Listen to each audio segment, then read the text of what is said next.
ఒక గ్రామంలో రామయ్య అనే రైతు ఉండేవాడు. అతడు చిన్న పొలం కలవాడు. గాలికి, వర్షానికి, ఎండకి లొంగని మనసు అతనిది. పొలం పంట కాస్తే కోరిక, పండకపోయినా బాధపడడు.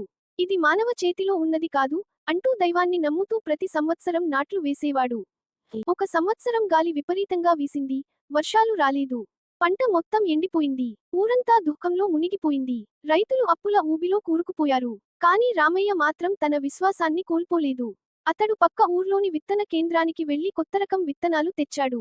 వాటిని తన పొలంలో ప్రయోగం చేశాడు. నెమ్మదిగా భూమి తేమను చేర్చుకుంటూ నెచ్చలిగా మొలకలు వచ్చాయి.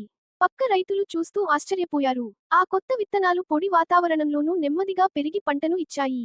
ఊరంతా రామయ్య దగ్గరకు వచ్చి అడిగింది, ఈ నమ్మకమే నీ బలమా? రామయ్య నవ్వుతూ చెప్పాడు, రైతు పంట పండిస్తాడు కాదు, నమ్మకం పండిస్తాడు. నమ్మకం ఉంటే భూమి ఎండినా మనసు తడి అవుతుంది. రైతు కేవలం భూమి పనివాడు కాదు, దేశానికి ప్రాణవాయువు. అతని పట్టుదల, నమ్మకం, కష్టపడే మనస్తత్వం మనందరికీ పాఠం.